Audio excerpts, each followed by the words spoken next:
Weller stood in the sterile hallway of Metropolitan Children's Hospital, watching his 7-year-old daughter Lily through the observation glass. She sat in her wheelchair with a tablet balanced on her lap, eyes fixed on the screen as if looking away might hurt more.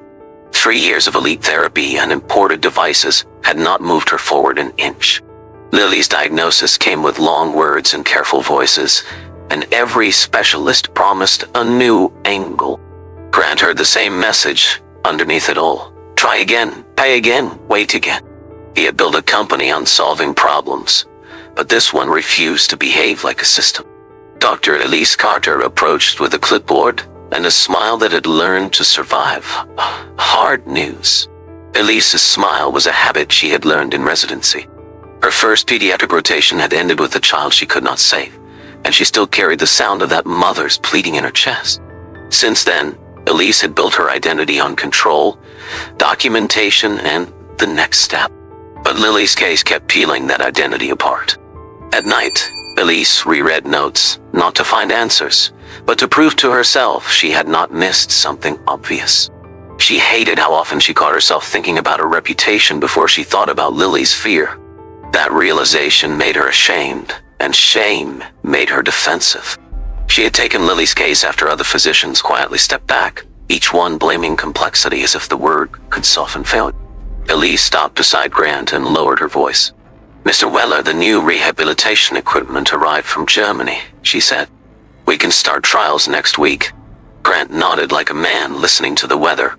New equipment had become a ritual, a fresh wave of hope that always collapsed into the same shore. He looked through the glass again and saw Lily tapping the same game, over and over, because repetition felt safer than disappointment. Tell us in the comments where you are watching from. Grant's phone buzzed with messages from his company's board and his public relations chief. It was not only the summit. A critical software update had failed overnight, taking a flagship client platform offline. His chief operating officer wanted an emergency call. His legal counsel flagged a potential regulatory inquiry, and a competitor had already leaked a stability rumor to the press. The board chair's last message was short and brutal. "If you don't show up, they'll say you've lost control." Grant stared at it, then at Lily, and realized the world wanted him to choose performance over parenthood. He typed 2 words back. "Handle it." Then he turned the phone face down like it was radioactive. Down the corridor, Marisol Vega pushed a cleaning cart past expensive artwork and polished doors. She was 20 years old, working nights and saving every paycheck for nursing school. In a building full of titles, she noticed the people no one greeted by name. Marisol noticed Lily because Lily never slept. Some nights, she saw the child staring at the ceiling long after visiting hours ended. The nurses called it depression, but Marisol recognized the stillness of fear. Marisol had grown up with a grandmother who believed warmth was a language.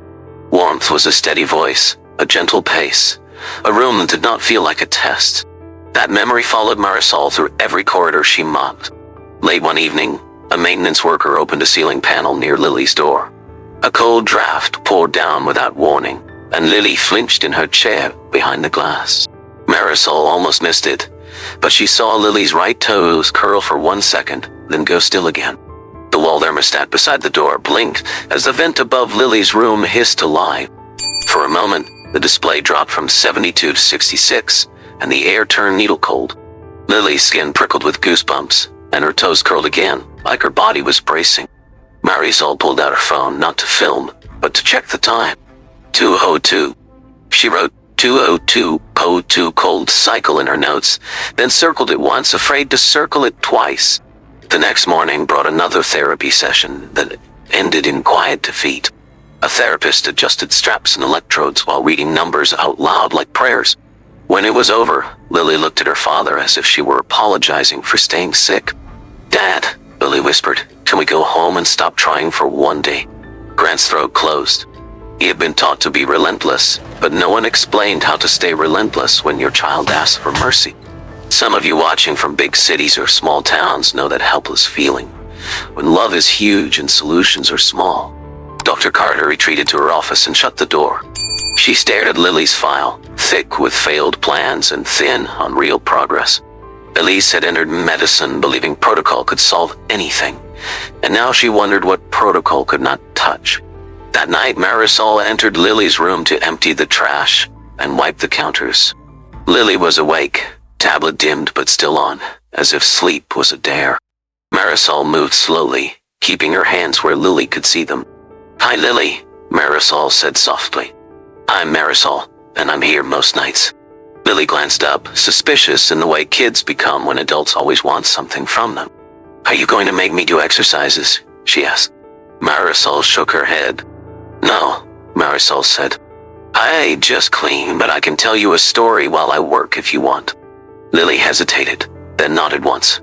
Marisol began a simple story about a girl who hated winter because the cold made her body feel heavy.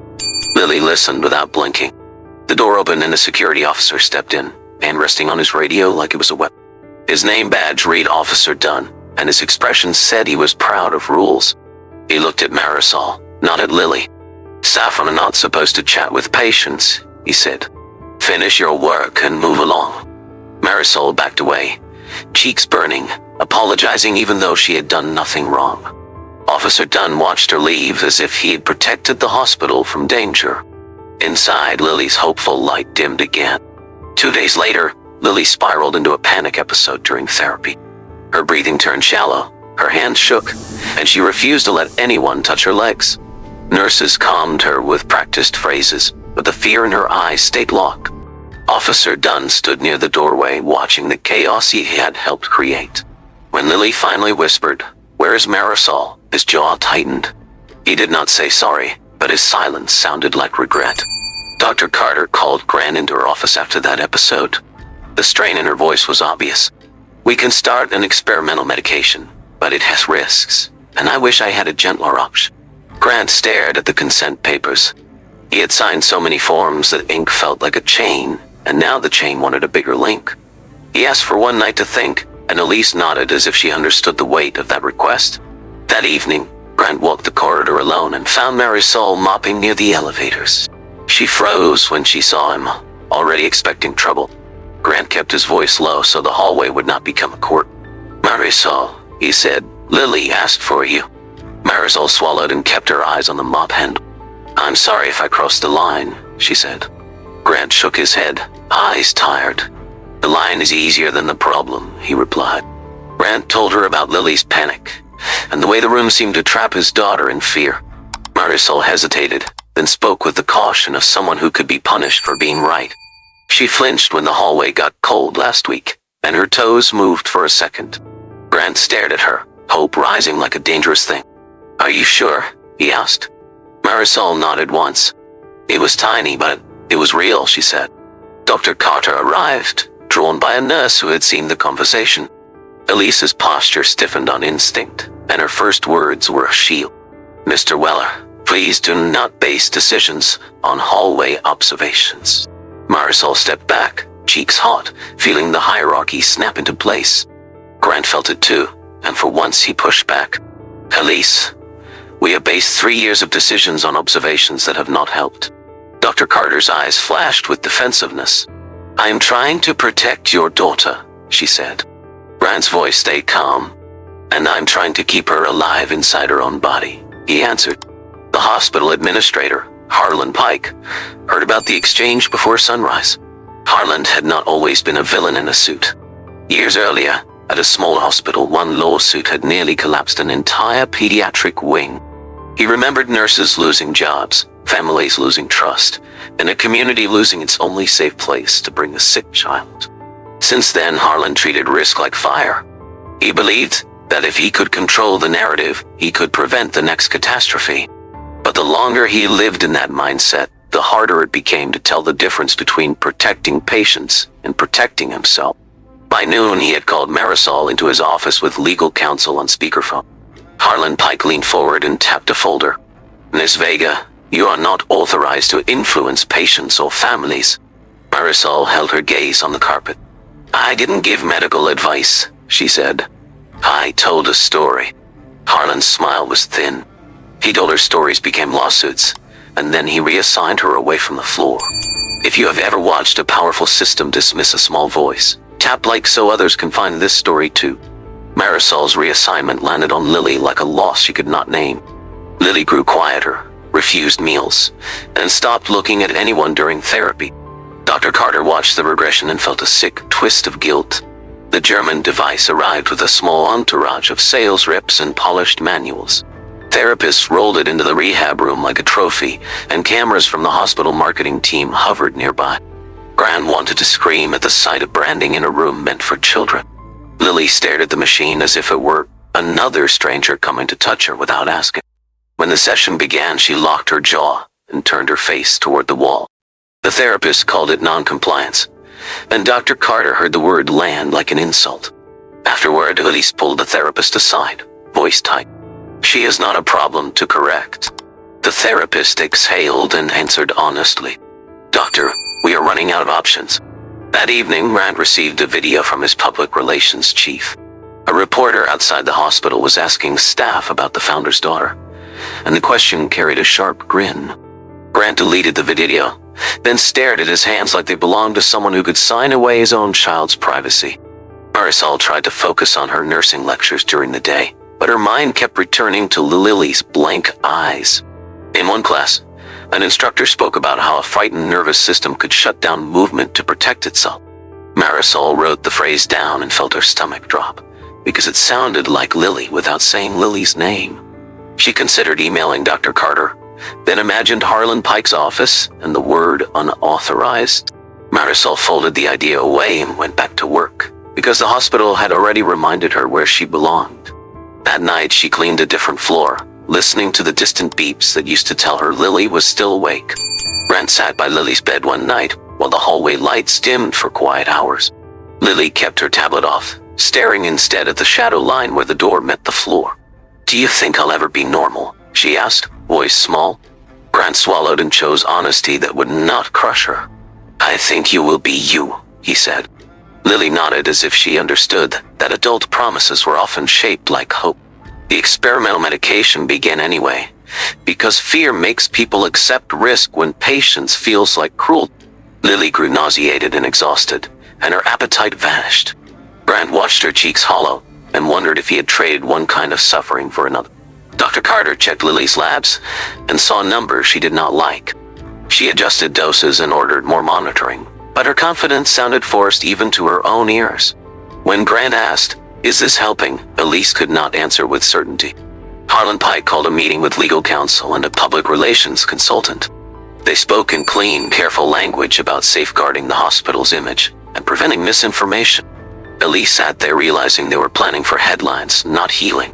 Outside the meeting room, Officer Dunn caught Elise in the hallway, shoulders no longer squared with pride. "I did what I was trained to do, and I think I hurt her," he said. Elise wanted to tell him that harm was rarely one person's fault, but the words felt like a convenient escape. "We all did," she said quietly. Dunn nodded once, and his eyes looked older than his uniform. A week later, Lily's panic returned worse than before. She screamed when therapists approached, and her pulse raced until alarms sounded. Grant held her hand and whispered that he was there, but the room felt colder than his words. Elise felt the truth land. She had dismissed Marisol to protect order, and order had her child. For the first time, Elise admitted to herself that her fear of being wrong had become part of the problem. Grant requested an emergency meeting with Dr. Carter and Harlan Pike. When they sat down, Grant did not raise his voice because he did not need to. "I will pull every donation my foundation has pledged, and I will tell the press why my daughter deteriorated this month." Harlan's face tightened as his calculations shifted. He was not a monster, but he was a man trained to fear risk more than pain. Dr. Carter spoke before Harlan could answer. "Give us a supervised trial, not secret treatment, and not superstition. Just careful observation of what helps Lily feel safe." Harlan exhaled slowly, as if signing away control. "If anything goes wrong, this hospital burns." Grant met his gaze. "It is already burning. You just call it policy." That night, with a nurse present and Dr. Carter watching, Marisol returned to Lily's room. Marisol brought nothing except her calm and the winter story Lily had held on to. Lily's eyes found Marisol immediately, and the room seemed to unclench. In the doorway, Officer Dunn stood like a man waiting for punishment. Dr. Carter watched Lily's legs as Marisol spoke, looking for any sign her training had missed. A nurse adjusted the thermostat because Lily's hands were cold and the room warmed by a few degrees. Dr. Carter saw Lily's right toes curl, then relax, and then curl again. Elise's mouth went dry because it looked like intent, not spasm. Grant covered his mouth, afraid to breathe a moment away. Marisol stopped talking and leaned in. "Can you try one tiny move?" she asked. Lily swallowed, then whispered, like a game. Lily stared at her own foot as if it belonged to someone else. Then she nudged her big toe, small but deliberate. The nurse gasped, and Dr. Carter's eyes filled with tears she did not wipe away. Dr. Elise Carter asked the nurse to repeat the observation, as if asking twice could make it more real. The nurse documented the movement with shaking hands, then looked at Lily like she had just met her for the first time. Grant wanted to celebrate, but fear held him back. He had learned that hope could be stolen quickly in a hospital, and he refused to jinx his daughter with loud joy. Harlan Pike arrived within minutes, face tight with urgency. He did not shout, but his first question was not about Lily's feelings. "Who else knows?" he asked, already thinking about narratives. Marisol stood beside the bed and felt the room change around her. She was still wearing cleaning shoes, but suddenly everyone looked at her like she carried a dangerous secret. Lily reached for Marisol's hand, and Marisol let her. Dr. Carter pulled Harlan into the hallway, voice low and sharp. "This is not a press release. This is a child learning to trust her body." Harlan answered in a quieter voice than Grant expected. "I am responsible for protecting this hospital, and protection sometimes looks cold." He paused before he continued. "I'm starting to see what that cold costs." The next morning, Dr. Carter convened an ethics huddle with therapists, nurses, and a social worker. She framed the plan as science and safety, because that was the language the building respected. She also framed it as dignity, because Lily deserved that word on paper. One senior therapist crossed his arms and asked the question everyone had been thinking. Are we really saying a cleaner solved what specialists could not? Dr. Carter held his gaze and refused the easy answer. We are saying we missed part of the picture, and we are going to learn it without turning this into a circus. Graham received a call from his company's board chair that afternoon. The chair's voice was polite and sharp. "You're absent. The rumor mill is loud, and investors are asking if you're stable." Grant looked through Lily's door and watched her trace the outline of her own foot with a fingertip, as if reconnecting. "I'm exactly where I need to be," he said, and hung up before he could be persuaded back into performative calm. Marisol's supervisor in environmental services cornered her near the supply closet. "You almost got us all audited," the supervisor hissed, fear disguised as anger. Marisol nodded, because she understood that poor people pay for rich people's chaos first.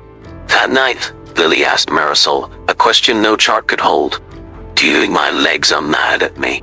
Marisol answered with care. "I think your legs are scared, and you're teaching them you're safe." Dr. Carter reviewed Lily's history again and noticed the pattern she had dismissed for years. Lily's worst shutdowns clustered after late-night room changes and equipment checks, when corridors were quieter and colder. Elise felt sick, remembering the 202 note Marisol had made. She called facilities and asked them to monitor airflow and temperature swings along Lily's hallway. The engineer sounded defensive at first, then uneasy. "We'll look." 2 days later, facilities confirmed that an automated night cycle dumped cold air into that corridor to protect equipment. The hospital had been protecting machines better than a child. Harlan Pike read the report twice and went silent. Harlan met Grant in the hallway and spoke without the polished shield he usually wore. "I reassigned Marisol because I feared liability. Now I see that my fear became its own harm." Grant did not gloat. He just nodded once because he had no energy for victory laps. "Fix the corridor," he said, "and don't punish the people who noticed." Dr. Carter adjusted Lily's plan with the team, keeping every evidence-based component in place. She also stabilized Lily's environment, reduced unnecessary night interruptions, and ensured one familiar face stayed present. For the first time, the plan felt built around Lily instead of around the hospital. Progress stayed slow, but it stayed real. Elise rebuilt Lily's routine like a bridge, plank by plank. The room stayed warm, The same therapist greeted her first, and sessions began with Lily naming one sensation before anyone asked her to move. Tingling. Warmth. Heavy. Safe. They tracked the 202 cold cycle and removed it. No midnight equipment checks near Lily's door. No sudden room swaps. No strangers grabbing her legs without warning. Lily kept a small body map journal with Marisol's help. A simple outline of legs on paper. And Lily colored where she felt something, even if it was faint. Elise watched those pages like they were lab results, because in Lily's case, they were. Some weeks there was no visible gain. Other weeks Lily surprised them with a small ankle lift, or a longer stand at the bars. The progress was not magic. It was trust, repetition, and a nervous system finally allowed to unclench.